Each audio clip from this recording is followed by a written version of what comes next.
Hi, this is Sharon from Steam Reviewed. And so many people call up and they're confused about when they're researching for steam generators for their house. And so I thought I would do this experimental video to kind of demonstrate the three types of generators. So hopefully this will be like a nice visual for you guys. So as you're navigating through the site, you'll have a better understanding when you're reading through it of like the different kind of steam.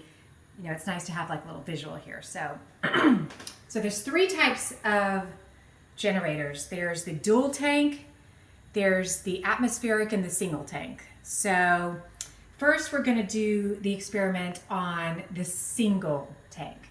So in this video, I'm going to pretend like this is a single tank steam. So this would be like when there's one tank and it pushes out a large burst of steam.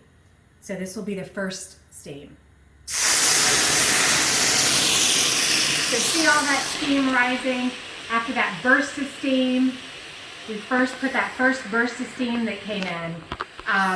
All the steam's rising. And then once that first steam comes out, because it's a single tank, and that's when this would turn off. And you would wait. And while that single tank is heating up again, while it's heating up again, and then after, 4 minutes, 3, 4, 5 minutes, there'll be another burst of steam. And that's when, that should have been heated up more, but that's when another burst of steam will come up and it'll be just, repeated. So now I'm going to do the dual tank visual. But let me first say, so with all three of these types of generators, one's not better than the other. They're just different. So you just have to determine which one you feel like you might enjoy better or is right for your house. So, okay, so a dual tank, there's going to be a large tank and a baby tank. So one's always going to be heating up as the other one pushes water into through the steam head. So it would be one.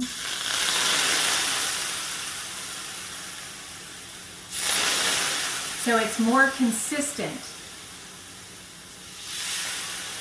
So, and I'm getting a lot of water in here now, so it's probably cooling off a little bit, but it's going to be a constant. It's not going to be one tank which heats up, pushes out a large burst of steam, and then you're waiting 4 minutes.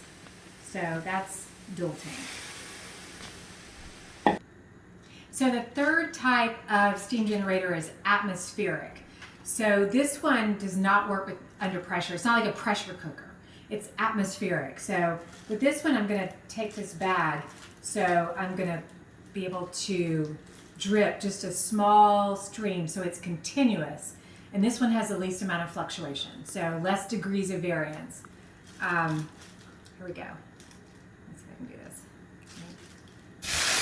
Oops. Okay, so this one would be like a slow, over a long period of time, just a slow steam, a slow burn. So it's continuous, so it doesn't stop and start and have a long wait or a wait between each burst of steam. It's constant. And this one would be the one that has less condensate. It's a drier feeling steam. You see that?